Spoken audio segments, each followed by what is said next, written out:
بلوچستان میں آباد بلوچوں اور پشتونوں کی روایت لسی کے بغیر پوری نہیں ہوتی۔ گرمی ہو یا سردی، ٹھنڈی لسی ان کی خوراک کا لازمی جزو ہے۔ اگر لسی نہ ہو تو ان کا کھانا ہی ہضم نہیں ہوتا۔ خصوصاً گرمی میں تو لسی کا استعمال گھروں کے ساتھ ساتھ بازاروں میں بھی کثرت سے ہوتا ہے۔ گرمی میں جسم ٹھنڈا کرتا ہے، اس خاطر سے لوگ پیتا ہے، بہت شوق سے پیتا ہے۔ لسی پٹھان بغیر لسی کے بنا جی نہیں سکتا ہے۔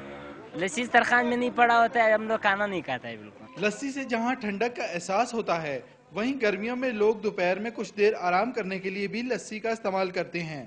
آج کل تو اس کمر توڑ مہنگائی کے دور میں مزدور طبقہ لسی کے ساتھ روٹی کھا کر اپنے پیٹ کی آگ کم پیسوں میں بجھا لیتے ہیں۔ غربت ہے، لوگ ہوٹل میں جائے ایک پلیٹ سبزی 100 روپیہ، وہ لوگ کدھر سے لے آوے؟ 100 روپیہ آج کل ایک آدمی دن میں نہیں کما سکتا ہے۔ آتا ہے اسے مجبوری سے آدھا روٹی تندرست لیتا ہے، ایک 10 روپیہ 15 روپیہ 20 روپیہ ایک کھنجی ایک گلاس شڑمبے لیتا ہے، وہ کھاتا ہے۔ یہ سب لوگ مجبوری سے کھاتا ہے۔ جسم کو صحت مند و توانا رکھنے کے لیے لسی کا استعمال بہت شوق سے کیا جاتا ہے، کیونکہ اس میں دیگر مشروبات کی طرح کسی قسم کا کیمیکل استعمال نہیں کیا جاتا۔ ضلع انتظامیہ کو چاہیے کہ دودھ اور دہی کی بڑھتی ہوئی قیمتوں پر کنٹرول کرے تاکہ غریب اور محنت کش طبقہ اس سے استفادہ حاصل کر سکے۔ کیمرامین فتح شاکر کے ساتھ فیاض احمد، ڈان نیوز، کوئٹہ۔